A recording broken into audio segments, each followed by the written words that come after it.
Okay, we're gonna try this again. 3 strikes and you're out, right? So this is the second strike. So again, I'm having that low internet connection warning again. Obviously, atmospheric conditions here in North Carolina could be playing a role in that, so I apologize. So we had to get off and come back on. Not sure it's even gonna work. So with that said, you guys know I'm working on this piece here, and we were on Tuesday night and we were talking about this piece. It did have some chipping. We'll show you guys how to work with that chip and fix that. So it's nothing that's peeling off, it's just chipping. If you're new here and this is your first time viewing our broadcast, my name is Kimberly, and never mind the mess. It's been a crazy day outside, and I apologize. But we are do furniture art in Kernersville, North Carolina. My business finds and designs furniture and decor. If you're new here and you've not seen that before or know who I am, that's who I am, and that's what I do. I am a Dixie Belle premier retailer for Dixie Belle chalk paint, as well as the Premier Transfer Designs. So that said, that's who I am, that's what I do here. And tonight I was going to show you guys the Dixie mud, how we apply our piece. Now, depending on the temperature in your area, you may have may kick quicker than it might in my area where it's been damp and that sort of thing. You probably hear that little heater run a little heater where I am in my workspace. So I am going to put this Dixie mud. My personal preference is the color that matches your piece. However, all I have is the white. It's no big deal. It still takes color just fine. Excuse me. Dixie mud does fine with taking paint color. It doesn't do so good taking a stain. So just bear that in mind. If you were going to stain on it, I would definitely try to match the mud with the color of your piece. This does come in white, it comes in black, and it comes in a brown color. So you can pretty much be covered on that. So if you're joining us tonight, thank you for viewing. Thank you for joining us. We are working on this 1920s vintage trifold mirror vanity. And we are going to do some repair here at the bottom. Also have some work to do on the top, which we discussed on Tuesday night. Hey, Terry. And so I will be doing some work on the top of that. But tonight, basically what I'm going to do is I'm going to jump in here and I am going to show you how I put the mud on, and where I have this imperfection here is only one spot on this entire piece.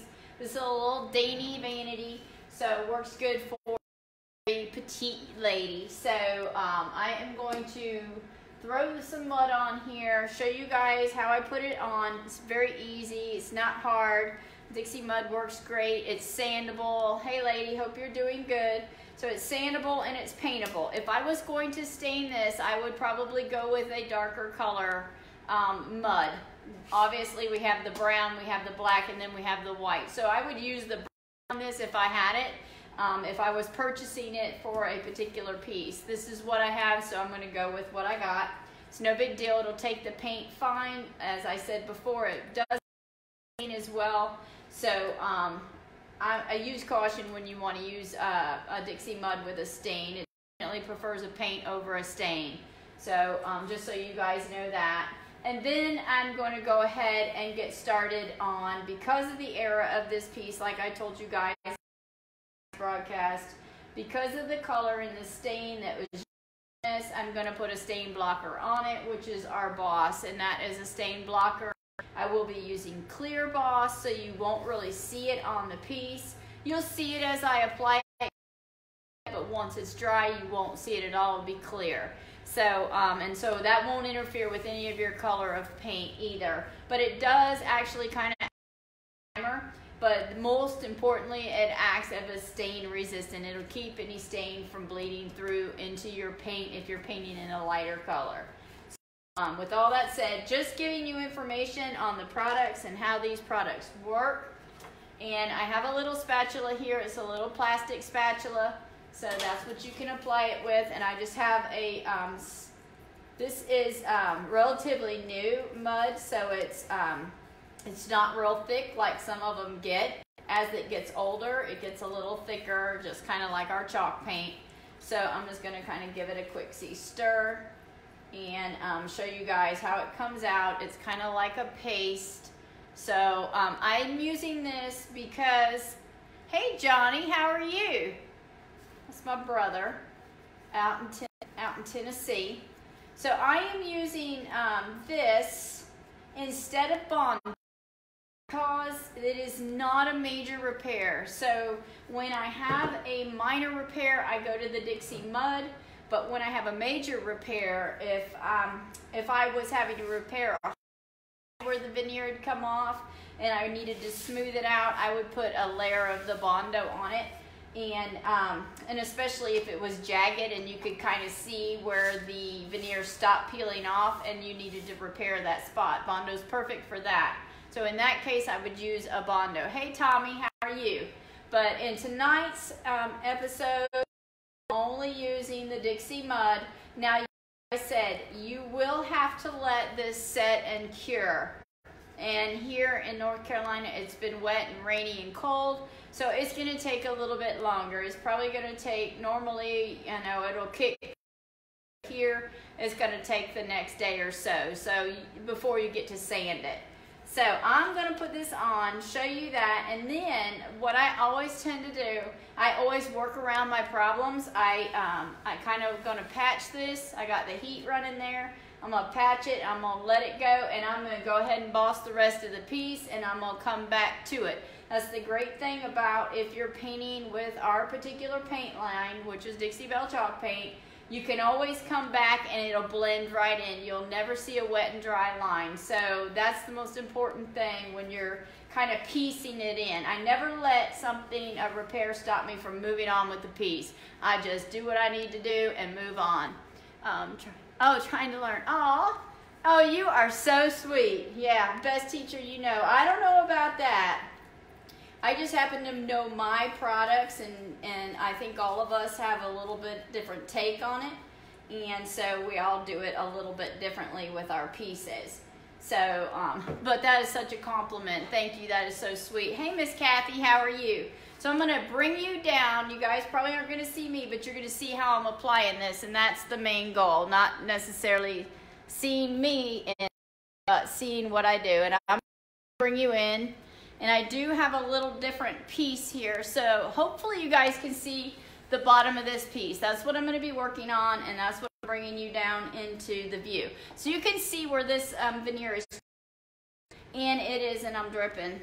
And I have baby wipes beside me, and the reason I have my baby wipes, and I'm saving that for my other, but the baby wipes, go to clean up your Dixie mud, do not wash this down the drain. It will harden like concrete down your drain. So you do not want to wash it down the drain. Hey, Miss Janice.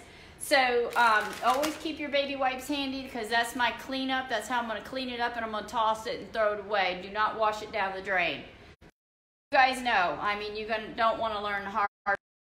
So I got probably way more than I need. Now I'm going to rake some of this off. But I'm going to show you. I'm going to put it over, right? So I'm just going to apply it just like I would. If any of you guys have ever used Bondo, my brother Johnny, I'm sure he has. And he knows I've been the Bondo queen. I'll tell you some stories. So you can see where it's kind of filling in all those little gouges. So I go top to bottom. And yes, I let it just kind of chunk up on there. You know why? Because when I come back in and sand it, it gives me something to mold. So I will mold it back down. And this is the easiest stuff in the world to sand. This is not. Bondo is very tough to sand. And so I got a heater running on this. So this is probably going to quick kick for me a little bit better. Turning it off to the side. And so... or turning my vanity around. So you see how I'm doing that. I'm only basically worried about the bottom half because that's where my imperfection is. But I promise you, you will not know that there's any imperfections when you're done. So I am just gonna put this on. And so I don't have to go above because my splits weren't up. It was just a little chipping. And that was because this piece has been bumped around all of its life, and everywhere somebody's run a vacuum into it and nicked it and hit it. It's just kind of lived a hard life. So that's why you're seeing it being chipped down here at the very bottom of the piece. A lot of times on the legs where they've been hit by a vacuum or mops and whatever. And a lot of times that is why your piece will look like it's lifting in the wood area, is because it's been wet. So I'm going to that. You see I built it up a little bit, and I did that on purpose so that I can sand it smooth and I'll have something to work with.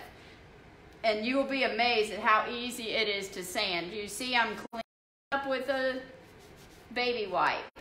These baby wipes, they're worth their weight in gold. For baby bottoms anymore, y'all. All of us painters, we're all into using our baby wipes. So you see how easy that was. You've seen I didn't use hardly any. Obviously I have had this, and that's how much I don't know if you can see with the lighting, but I use very little out of here. And I made myself a little mess here. You can almost, I also use this, guys, for stenciling. So like on the side of this piece, if I wanted to embellish the side of this piece, instead of like I do with paint transfer, if you wanted to do something just different, and I've done it often, you can put you a nice stencil on. You can stencil this mud in and let it dry, and then when you it would look like it was carved part of the piece. So it's kind of a way to embellish the side with your Dixie mud. So you can use your mud for embellishing with stencils. So keep that in mind if you want to embellish and do something just a little bit different on your piece, and it's not overly pricey. Our Dixie mud, I want to say, is, don't quote me on it because I'll probably get it wrong, but I think it's like or something like that. And this goes a long way, but it really is cool when you use it with a stencil. So that is the Dixie mud. That's how it goes on. There's no mixing, no leveling, no tube boxing, nothing like that. It's just really straightforward, simple, easy. So and I'm going to move you on up, because I'm just going to move on, because that's just kind of how I do. So now my repair is there. It's here, and then the next day when I come in, I will hit it with a light block sander, or sanding, I want to say a sanding sponge. So you need an 80 grit or 60 grit. That's really too rough for it. You can sand this down with a 120 grit. It'll be fine, or even finer than that. And you can kind of work it into the, go down with your piece and just kind of mold it in. Just like the Bondo would do, will stay in the area where it needs to be. So that's super simple, nothing hard about it, just a quick repair. Now I haven't done anything to the top of this. Like on Tuesday evening, I told you guys I will be doing something to that, because if you feel it with your hand, those of you who weren't on here Tuesday night, if you feel something with your hand, like on the top of this piece, let me bring you in so you can see what I'm talking about. Okay, see the top of that? So I can feel this. I'm going to pull you in a little bit closer. So you can, it's pretty messed up. Don't throw your piece out because it looks like that. That's easy fix. It's not a hard fix. One, you could come in here and you could put a safe stripper on here. The citrus stripper is really, this is a very small area. So you can use a safe stripper on both the, and it would probably pull this off, and you would have the bare wood underneath, and then you could either stain it, paint it, whatever you want to do. But you're going to have, because I can feel it with my hand, and rule of thumb is if you can feel it with your hand, you're going to see it with your eye. So bear that in mind. So anytime you have something like this where it's bubbling, it feels like somebody has laid stuff on it. Y'all can see that, I think, because I'm pulling you in, because having this tripod really helps. So throw it out. You can put a stripper on it. You can peel that off, or you can come in with some hand sandpaper and sand it yourself. If you see other places where your veneer is chipped but not peeling off, you can just use your Bondo. And I may have a couple of other pieces as I go. I'm going to set you all right back and see. Right off the top, I felt something up here, and that may be where the mirror was sitting.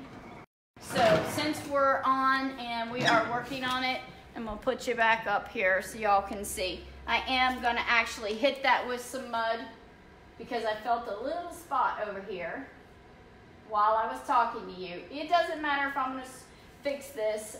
It's going to be all right to go ahead and put your mud on.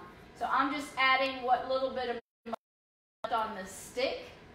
And there's not a lot on it, but it will be enough to just kind of add that little spot because I felt the little piece there. And I want to make sure I got that. And I'm going to move her around since I am working in the mud and make sure that there's no other location on here that has anything lifting up, which I don't see. Again, this piece is dirty on the inside. I have all the drawers out and vacuumed it all. That's what normally needs to be done. You need to pull all your pieces out, clean it really well with a vacuum, and then proceed. Of course, I will get my Boss on here, then I'll take it off, pull all of my drawers out, and clean all my drawers and vacuum everything. And then you can see inside the bone piece, which I'll just do that for this broadcast so you guys can kind of see down in there. So you can see inside the piece of your furniture. You see how these are the drawer guides? That's how you can tell how old your piece is as well. These are drawer guides, guys. Nothing like today's prefabricated stuff where you got all the rollers and all that fun stuff. This is the way it used to be done. And so you can see it's very solid on the inside. All of this is super solid. It's vacuumed out and cleaned, which I haven't done yet, but promise you I will. That's not always the fun part, doing that. So we're going to get in here and, excuse me, see if I put these back in. So see how well, it really surprises me how well they go on. Obviously, they're all the dovetail drawers. Let's see, where was this one right here? So, it's very well made. So I did clean it. You guys have seen that on the Tuesday night broadcast that we did clean and get our piece ready. What I have in this container is our Boss product. This is a bleed stain preventive, blocks odors and that sort of thing. So I'm going to use it tonight. I'm going to put it on here. Excuse me. And I do not have much water in but I do always start with a damp brush, no matter what product I'm using, unless I use the gator hide. That's one of the things that I won't start with a damp brush, as well as our acrylic stains. Excuse me. The heater is blowing straight at me, and that's drying my throat out. So I'm just going to go ahead and turn this around. This is on casters. These are the old casters too. This is an old wood casters. So you see that I done that spot. So of course I'm going to skip that area. I'm not going to put Boss there. I will come in afterwards and Boss over it, but I will not put the Boss from this area. I'll just work my way up. And this is clear, so you can use straight out of your product. In case I am actually going to put it on a little plate. I'm going to squeeze some Boss on here, spit it all over the place at me.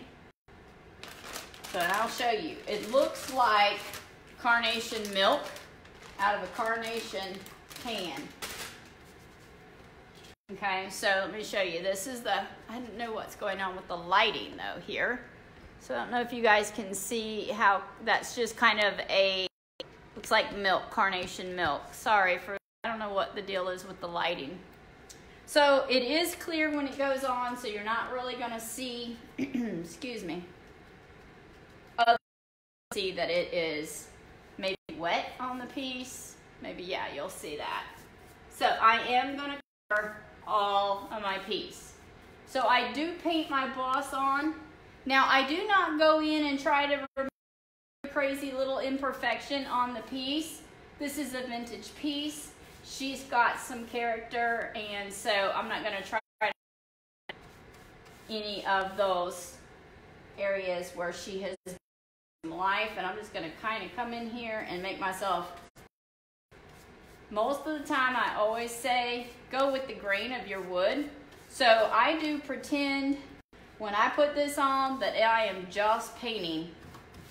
Of course it goes a little quicker than paint because it's clear. I'm going to turn that heat off away from me so it's not drying my product before I get a chance to get it on. So again, when this dries, this will dry clear. So you can't see it. So I just put it on the same way if I was putting paint on. Stay with the grain of your wood. So pretty much you see how it goes on. And I am also putting it on the legs because I'm going to paint the legs. So I add it all over. So basically these are the steps that I'm going to take. And yes, I will be letting it sit and I will be letting it dry. And let it get its cure time on. You guys know I'm always telling you how I do cure time and allow it to have the time that it needs to cure. So I'm just going to come in here and I am going to, my other piece, my other drawers are being worked on right now. So they're set aside. And I'm just going to come in here and add this just as if I was adding paint. So this is going to kind of work like a primer as well. Not that we needed a primer, but I do need a primer because I can promise you, if you are working with a piece of this age, you are going, anything in the 1900s, guys, boss it. Save yourself the extra work it's going to take to repaint over again, because when you wake up the next morning, it's going to be pink. It's going to bleed right through your paint, and you're going to have a pink. Yes, I paint right over my hardware. You guys all know I paint my hardware. That's just my signature look. I've always done it that way. Now, unless a client requests it otherwise, I will do it otherwise. You'll see it does not take a lot of product. I can get pretty far. The brush I'm using is an oval medium. It just kind of fits my hand nicely. We have oval small as well. And you will find that you will love an oval brush, and because it's relatively light and it does spindle work wonderfully. So that'll be another reason why you like it. And yes, I'm going up underneath because I am going to be painting. Anywhere I'm going to put paint, I'm going to put this boss on it, because if I don't, it's going to bleed.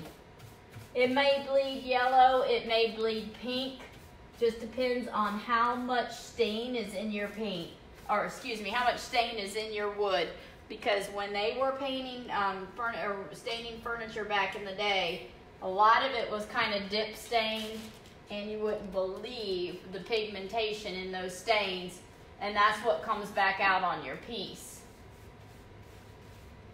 So I had her working on a piece right there, so I'm letting it cure, and I'm gonna kind of stay away from it as well. Hopefully you guys can see. And I'm just coming in here and I am just adding this is my bleed blocker. It's called Boss. It comes in white and it comes in clear. I use the clear, use the white, because if I'm distressing a piece, it's just better for me. I don't have to see that paint, that color coming out from underneath my paint when I distress it. In some cases you want to, in some cases you don't. So again, I'm just working my paint, kind of my paint, but my Boss. This is my bleed through stain blocker. You'll be glad that you put that on there. Excuse me. Because it's definitely going to help especially if you're using a light color. If you were to do this in black, paint this whole vanity in black, you probably wouldn't see it. You wouldn't see a pink or a yellow come through a black if you're going with a real dark color. But if you're going with a white or something like that, it's going to come through. So I'm going to pull this around so you guys can kind of see where I'm working. And you see I'm going underneath. I know it's boring and it's hard that you can't really see, but trust me, when you're working with an old piece, you'll be glad that you took this step. This is now the boss, I don't remember the cost of the boss right off the top of my head, but it comes in two sizes. It comes in a 16 ounce and it comes in an 8 ounce. An 8 ounce will get you pretty far. 8 ounce, you could do more than one piece, so just so you know. I'm pretty sure this was a 16 ounce that I put in that container. So anywhere you're planning on painting, get your boss on and let it cure. What did I do with it? So if you have any questions or comments or anything like that, you guys just shoot them at me. I'll help you any way I can. To anybody who's working with vintage furniture, if you've got an old house and there's old furniture in it and you'd like to rescue it and repurpose it, this is what you want to do. You want to get your boss in there because it's most likely in an old vintage home and there's old furniture around. It's probably been stained. So you will, now you guys are kind of seeing this piece. I can't even remember if I took a picture of it before, but I will since you won't really see the boss on it. The before and afters are always really awesome when you're working with these vintage pieces. So you can see it kind of looks like there's a lot on it, and it's not taking me very long. I kind of go sideways on my spindles when I'm painting or when I'm putting this on, and then up and down on the piece. Now if I can get her to roll for me. Need to get in there and oil the bottom of these, but the casters on this piece are wood. Let's see if I can get that around. So they are wood under there, so I need to put some oil on them. Brush is jumping out of my hand. So just trying to show you guys the steps that it takes. This was a beginning, from beginning to end, so hopefully I will be able to show you guys some of the other. I won't be, this time anticipate putting a transfer on this piece. I think I'm going to do just basics with this, go back to basic with the paint, unless, you know, something spawns my, who knows, creativity. But I try to make each piece different than the others that I've worked on. I don't like to do a lot of the exact same pieces unless that's requested by a client, that they've seen a piece that I've done and they would like to, you know, have me make another one, then I'll do it. Like I did the chair, the whimsical chairs. I did make another one of those Alice in Wonderland chairs by request. Something like that I will do. But just really depends on my client's taste and what they're looking for in their pieces. So this one's obviously just going to be a very sort of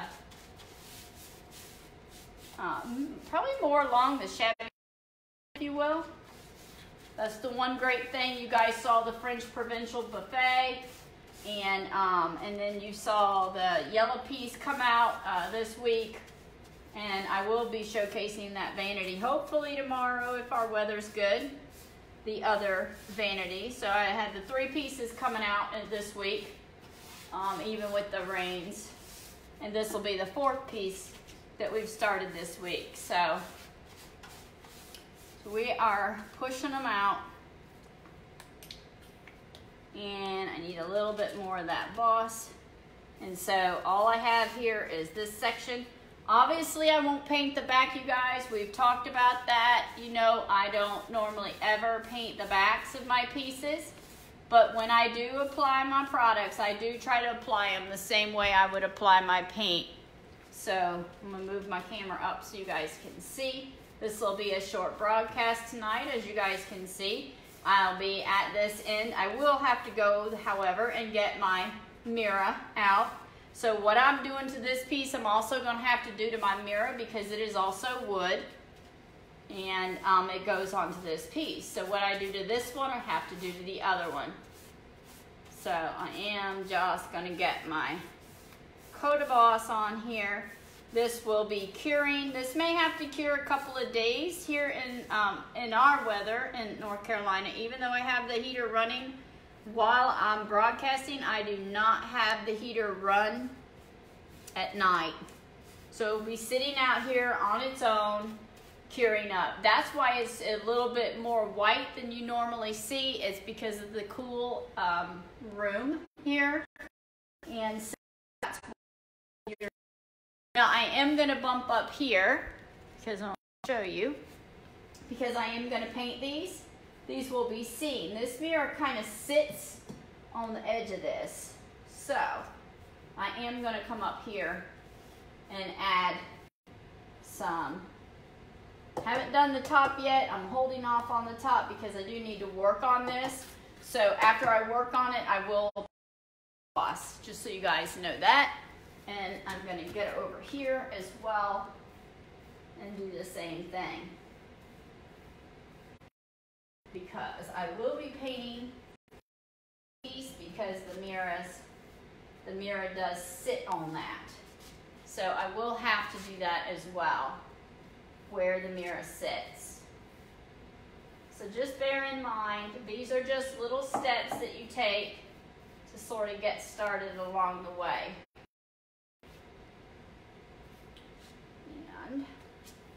So there you have it. That pretty much is the application process of putting on your mud and also getting boss applied to your piece. So basically that's all.